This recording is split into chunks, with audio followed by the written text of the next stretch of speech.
Good morning, everyone. Happy Friday. It's 7 a.m. here on the East Coast, June 28th, and prices of BTC currently at $11,843. Um, I had drawn this chart right here to be able to illustrate that there are different levels at play right now for BTC. Even though we put in this bottom, and now it looks like we're nicely putting in higher lows like this, right? A key level that I was sort of looking for was this 11,600, 11,700 marker. Again, this area right here depends on which exchange you're looking at. On Coinbase, I would say 11,600 to 11,700 is a critical price range.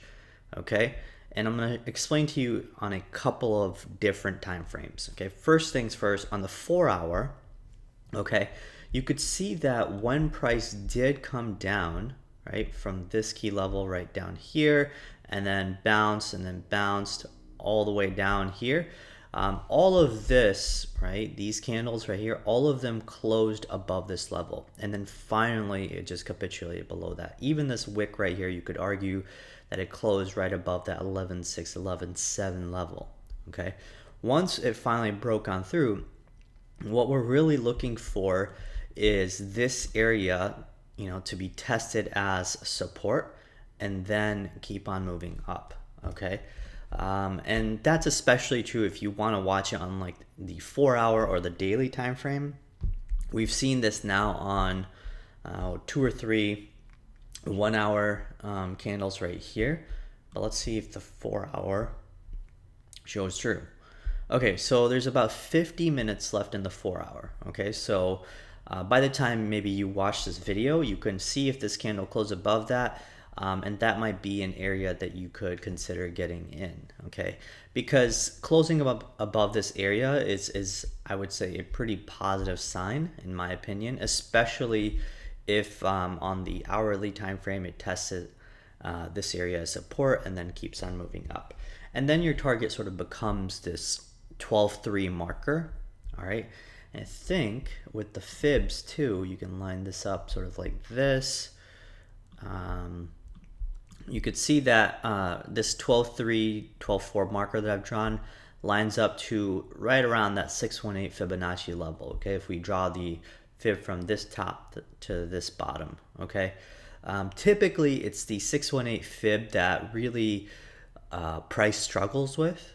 All right, 618 fibs, when price is broken on the downside, it's usually held on as nice support. Okay, and then when price tries to go up towards it from the upside, it's usually held as strong resistance. Okay, so I would, if you're looking truly to be safe, waiting above this level is also possible. Or I would honestly say that buying over here above 11.7, 11.8 is probably a better bet. All right, this would probably give it a nice safe structure to buy, because of the fact that you are now essentially buying this previous area that was big support, not only on this time frame but others that I'll show in a little bit. Okay, and again, your target then becomes about that 12.4, 12.5 area. All right, if you're choosing to just sort of ride it out for the next wave of BTC going back to, I don't know, 13K or 16K or whatever, it's very possible that price could do that. But again, price stair steps, folks. It's almost impossible for me to predict that when this was being put in as a bottom, that price could head up to this level. Okay, what I do know is that on the daily time frames, right, price is obviously aggressively bullish. Okay, and it has been since this low was put in around $7,600. From here, it basically went up about 45% or so, right, without any real retrace. So when I look at a run like this, oftentimes it's a bit skeptical that once we have a shakeout candle like this, we're gonna get back to that level right away. You usually expect about a couple of days of retrace. Okay, let me show you guys this right here.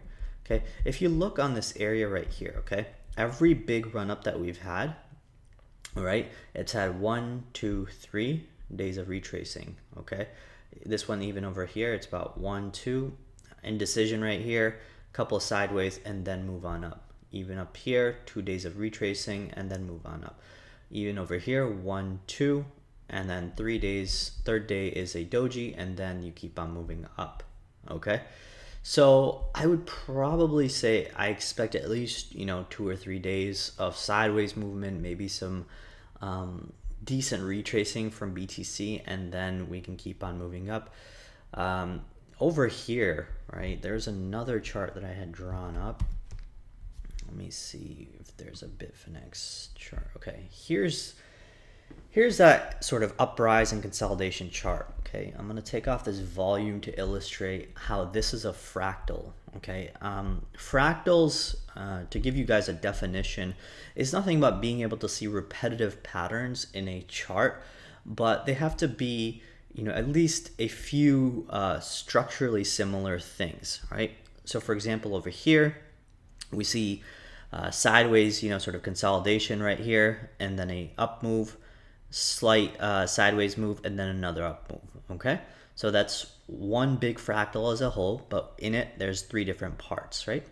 Again, over here we see a month-long consolidation, up move, sideways movement right there if you see it, and then another up move. Okay, so this is a fractal compared to this one. It's very similar. Then I would expect something similar to happen over here, because we're at the end of this fractal right here that was similar to the end of this one right here. Okay, so we're gonna probably move sideways potentially, okay, for a little while, sort of consolidate, and then probably make another up move maybe in a month, I would say. I don't know if we're gonna get back up to 14,000, whatever the high was, right away. It could be very possible that we do have a fake out like this one did over here, and then come back around, shake out more people, and then take off. Okay, so the point is that fractals sort of look like this. They have multiple pieces to this. Okay, and this was sort of regarding a question that one of our members had over here. Okay, why isn't this chart right here, right, which is this area on the left, similar to what's happening over here? Okay, so this member stated that why can't we just drop off like this one can? Yeah, it's very possible that you can, but there's no supporting evidence to that. The previous movement to this movement right here has been a 16-month long bear market.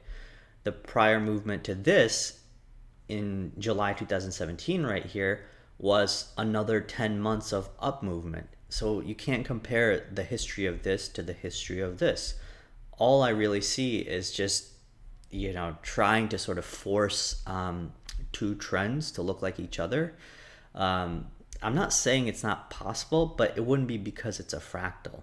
Okay, there's a reason why this chart on the left blew up the way it did, is because the typical sort of Wall Street bubbles blow up that way. Okay, that's just how human psychology. Wall Street bubble. Okay, let's see.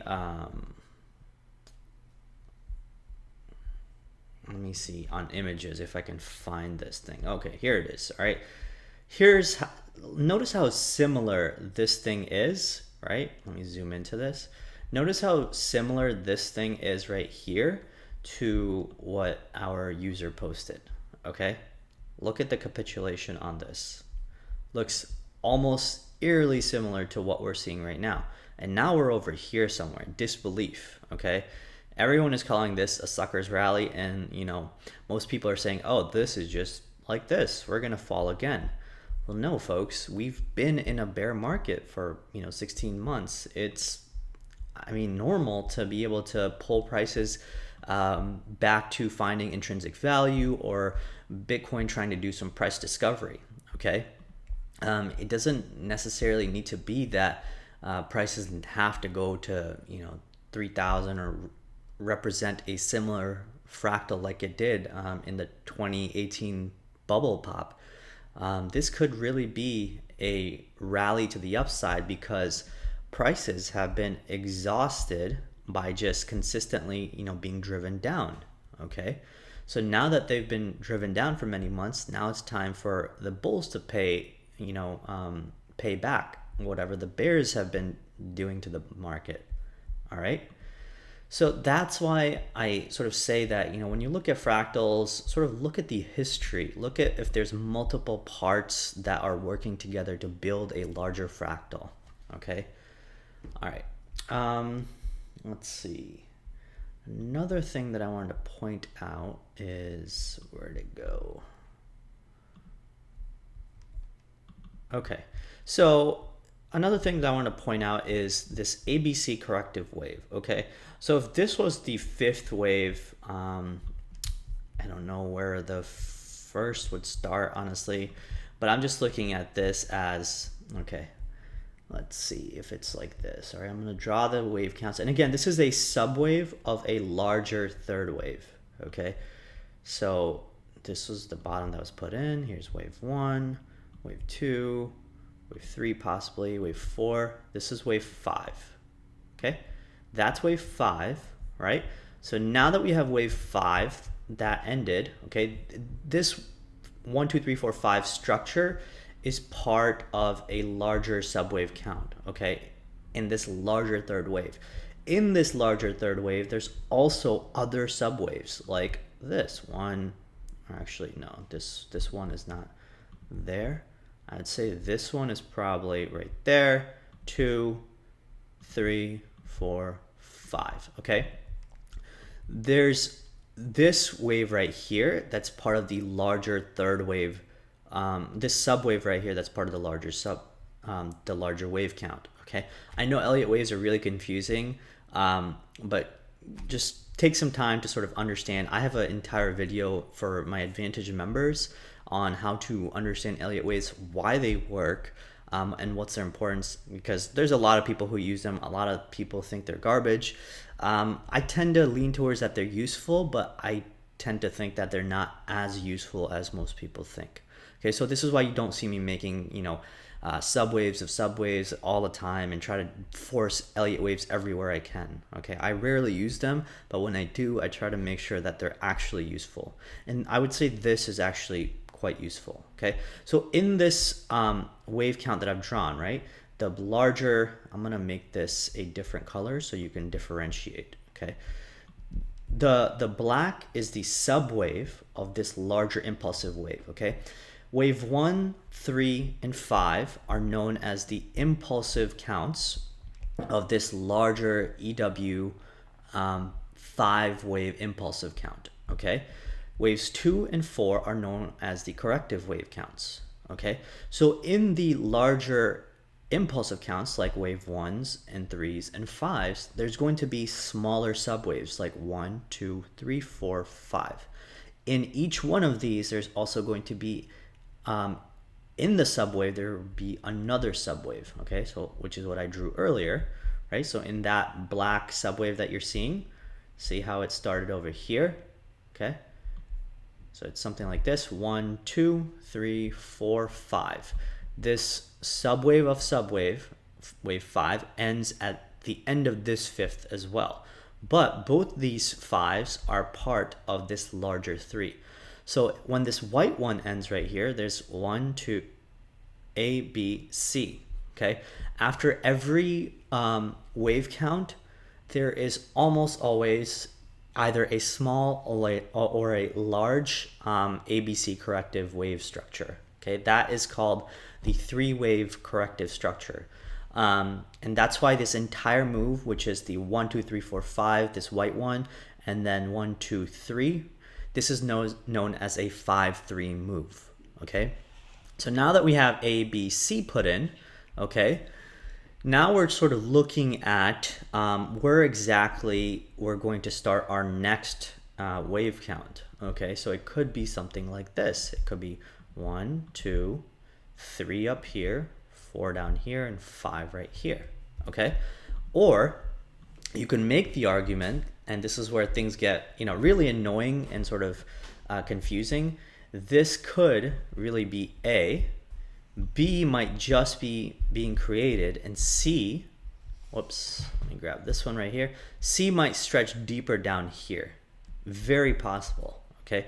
Because here's the thing, when it comes to the subwave of the subwave right here, you have to be able to draw out fibs too. So if this white one right here started all the way up here and ended right here, there's a possibility that the 618 of this entire move is right around, you know, this $9,800 area, or the 786 is right down here around 8,800. Okay, it's possible that they could go down here, or it could have, you know, been what I told you, which is this is A, this is B, and this is C right here.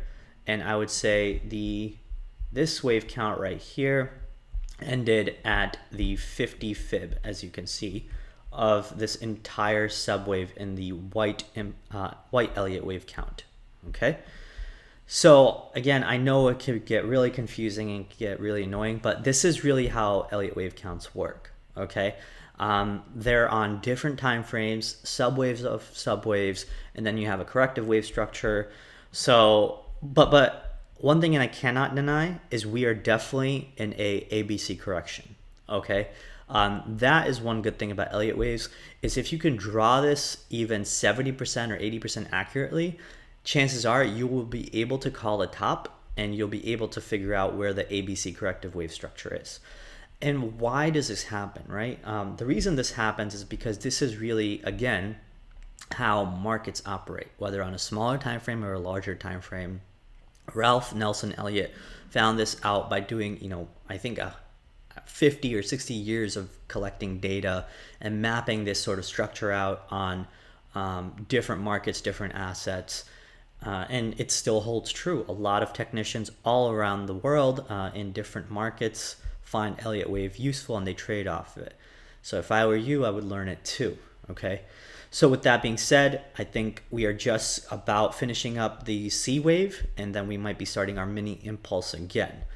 Now, if we go back to that structure that I told you, right, we might be still in this consolidation phase of this larger fractal. Okay, so that might be something to keep in mind as well. All right, let's see. Okay, another thing that I wanted to mention is, let me check something over here. Trading range, okay.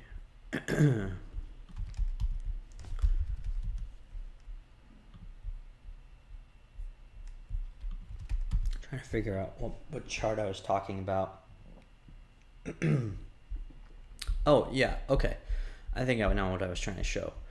All right, so if we draw a reverse fib from this top that we had, okay, right around there to this bottom, and we map out some extensions on here, okay, sort of like this. I'm going to turn these off, which are the retraces. I'm going to turn these on, which are the extensions from this top right here that we had the few days before we capitulated down to 3K, right? So here are the green markers that we're paying attention to, okay? Why are these important? The 1.618, 2.618, and 3.618. Okay, typically in terms of extensions, these are really the levels that, again, smart traders, bots, algos look for, all right? The movement, you know, beyond it, there's no way to predict, you know, how high past it will go, but more often than not, prices do get hit to that level with, you know, some degree of accuracy, all right? And you can see right here, first time around, okay, once we broke out of here, right, from this top to this bottom, that first extension was this area right here, 1.618, $8,600, okay, hit it perfectly, right there, came back down, boom, went up to 2.618, hit it perfectly, all right, came back down, okay, and again, I know that I see that extension right here and the, you know, movement behind the extension right there. But the point is that if you were looking at these markers and simply sold right around each of these extensions, you'll be doing just fine, okay? And you can even pick up once the prices get rejected on the way down, and then take it to that next extension, which is the 3.618, which is around 15,460, right? The 4.618 stretches, let's see, right around 18,000 or so right there, 18,800, okay? So if you simply want to trade out these fibs, also very possible, folks. I'm telling you that Fibonacci tools, used with Elliot wave counts, used with price action, volume analysis, will work, okay? These are really the tools that you need, and probably RSI, right? You don't need the hundreds of different momentum indicators that people have, all the different, signals that these charts put up. That's all derived from what's happening in price action anyway, folks. All of those are lagging indicators. They're going to show you what price has already done. So by the time you get in, that signal could have completely changed on different time frames. So understanding candlestick patterns, understanding, what exactly price is doing is of the utmost importance, okay? Okay, so the levels to look for, okay, and I noted this down in my community right here, okay? Here is sort of the levels that you want to look out for BTC, all right? 10,400 was hit. On the way down, if we keep falling, 9,400 to 9,000 on the way down, then 8,800 and then $8,400, okay? Where does $8,400 come from? It comes from this area right here, okay? This unfilled CME gap, all right? We have not filled the CME gap. Historically, we have filled each one of these gaps. It's not necessary that each gap gets filled, but when I see something like this happening all the time where gaps get filled, it makes me become a little bit more cautious, all right? And when you become cautious, you don't, make hasty decisions of just getting in just because the prices are cheap. All right, focus on the value of the technicals, focus on the surrounding factors like these CME gaps, and you will make smarter decisions. Whether it's paying for a slightly higher price or a slightly lower price, it doesn't matter, okay? You focus on the technicals, and the trades will come easier to you, and the money will come easier to you, honestly, okay? Let's see. So now we know, why this level is of importance. There's also a gap down here, actually. You can see between 10,000 and 10,600. That hasn't been filled completely. We went down to 10.3 or 10.4 the other day, right? Let's see exactly where we went down to. We went all the way almost as low as 10,400, depending on which exchange you're looking at. So still a $400 gap that we're still missing in this area right here, and definitely still missing this area right here, okay? I'm not saying that they have to get filled, but again, if you look at this chart historically, it's been pretty accurate in terms of filling that gap, whether it's a one-off wick like this or whether it's turning that, trend around, forcing that gap to be filled and then, moving away or whatever, okay? Something to keep in mind, folks. Let's see. Another part of sort of being, part of our community, folks, is I have this announcement channel. I engage with the free lounge as well, but not as much as all these locked channels that you see. This is where the meat of the information is, okay? I provide trade setup, short-term, medium, and long-term trades that I have. Whatever I'm trading, I will let you guys know when I'm in cash, when I'm scalping trades, what I'm looking at. So really what you pay for is, my attention, my trades, my visibility, okay? And of course our other analyst who provides a lot of short-term trades, a lot of shorts and longs, arbitrage opportunities, scalps here and there as well, okay? So, together we provide a lot of value in our channel for our Advantage members. Again, for $97 a month, you get a ton of information, folks. I mean, it's not even close compared to what the other channels do. That I can guarantee you. All right, going back to the analysis, I wanted to show you this chart as well. Okay, so another sort of area that I'm looking at is the intersection of this trend line right here, okay? This one right here, which touches this point right there, number 2, number 3, number 4, and then it became resistance right here, number 5. And then now it's sort of coming close to support, okay? And now that same area is being hit with this rising trend line, 1.2, and now it looks like both these intersect, in the next 2 days, right around 10,700 or 10,800. So there's a possibility that prices could come back down to that same level again and then bounce off this area, okay? There's always different areas of confluence, whether it's trend lines, whether it's fibs, that will give you a price range, pretty similar to the other tools that you're looking at. And that's why I find, the confluence, meaning how many different tools that I'm using are giving me the same area that, in terms of price potentially coming back to. That's why it's important to know where Elliot wave is useful, where Fibonacci tools are useful, how to draw trend lines properly, where they're useful in tangent or in complement with these other tools. Okay. All right. Going back to this chart. Okay. So remember earlier I said why 11,700 is a very critical level to watch out for, right? On the hourly chart that I showed you. I think it was this one over here. Nope, it wasn't that one. I think it was this one. Okay.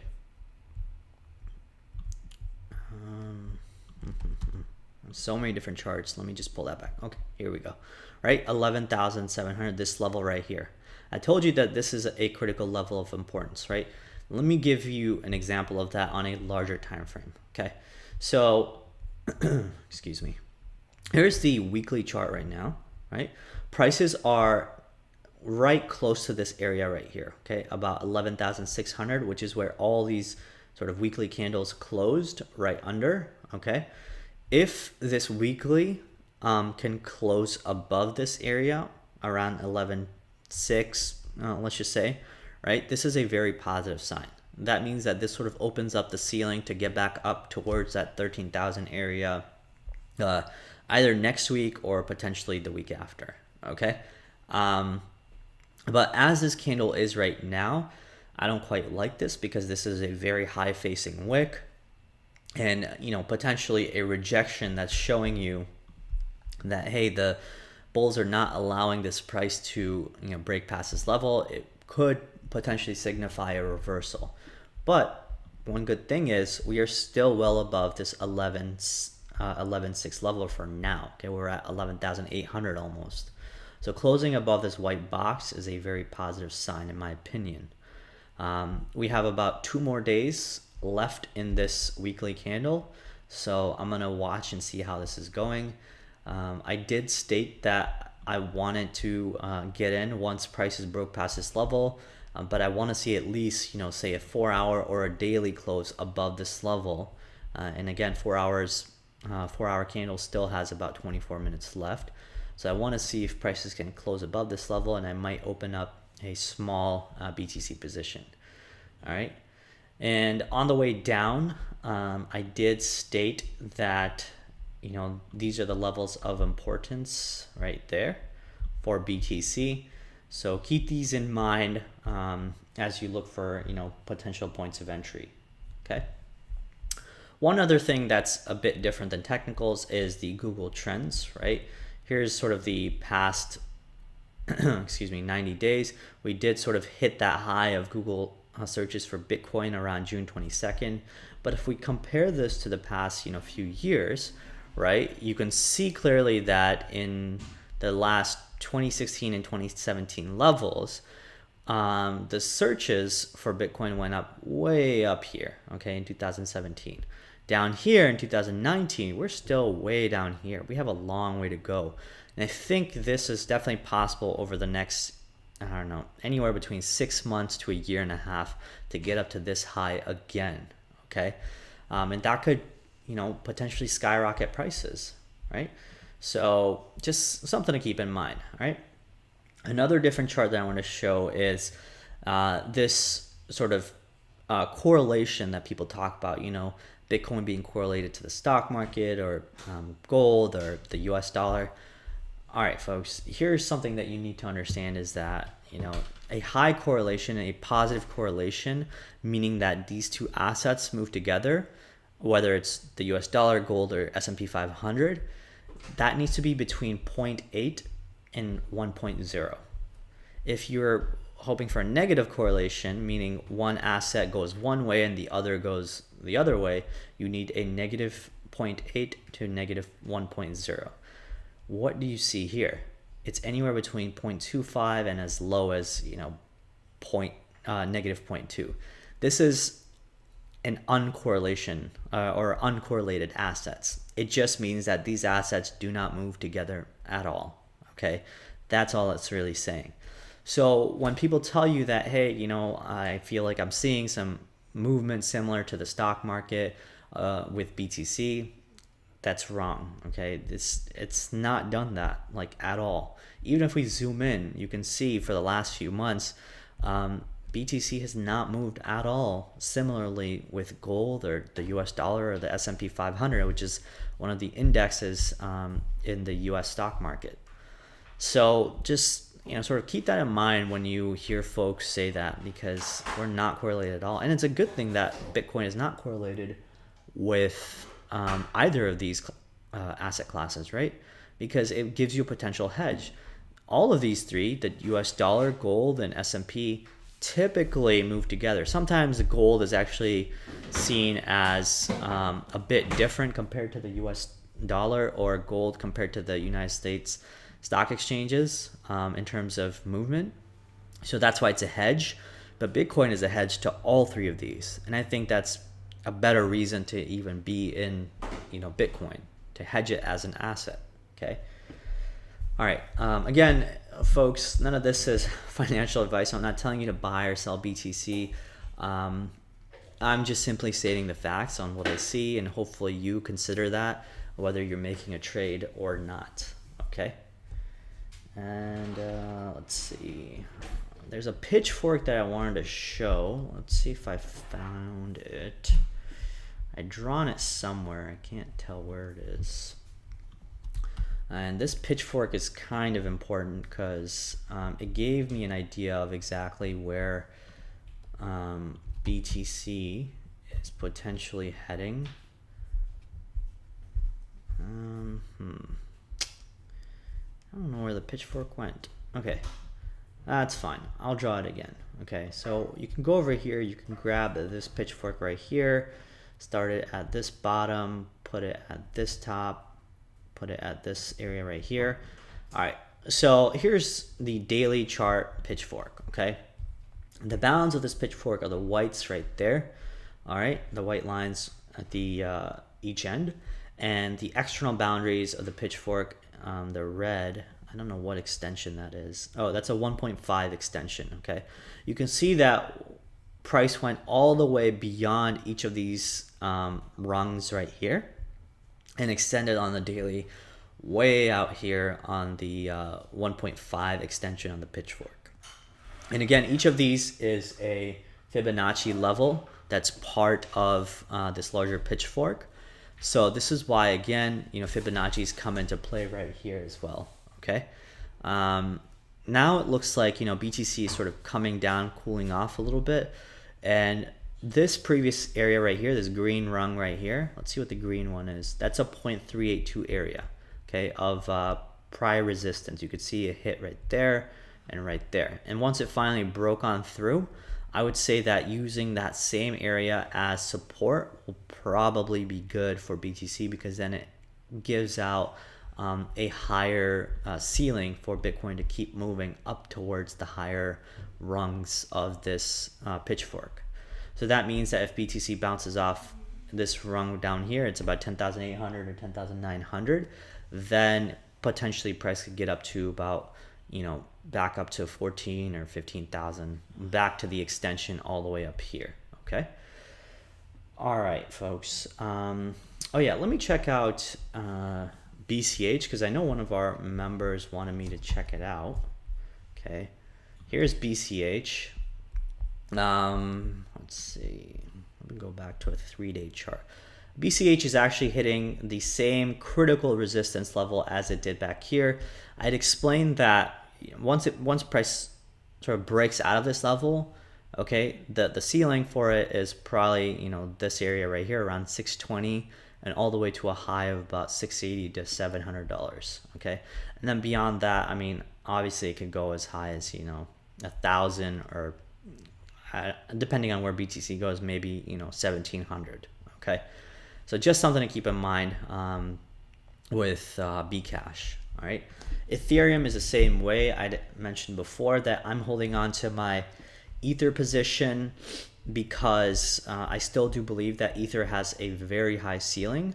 At the very least, it could get up to this $380 to $400 marker. Once it gets beyond that, I think the ceiling for Ether is at least, you know, $700 to $800. Again, not investment advice, so please don't take this as such. This is just what I'm doing, okay?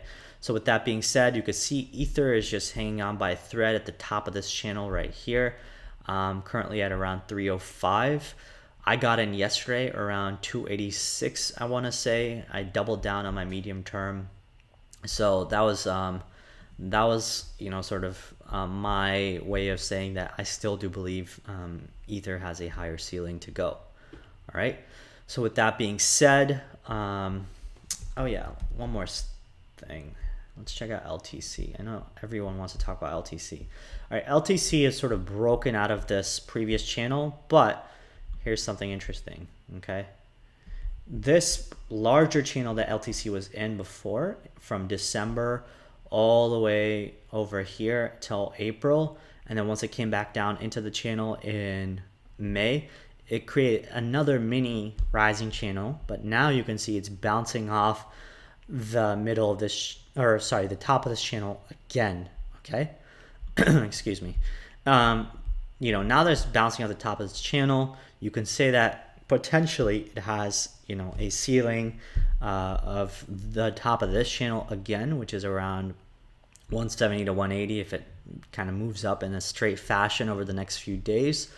Or it could bounce at the bottom of this channel potentially, which is what it did when it broke out up here, came back down to test the bottom, or sorry, the middle, and now it's moving on up again. Okay, so the bottom of this channel, or the middle of this channel right here, is currently around $98 to $100 or so. Okay, so just something to keep in mind if you're thinking about doubling down. All right.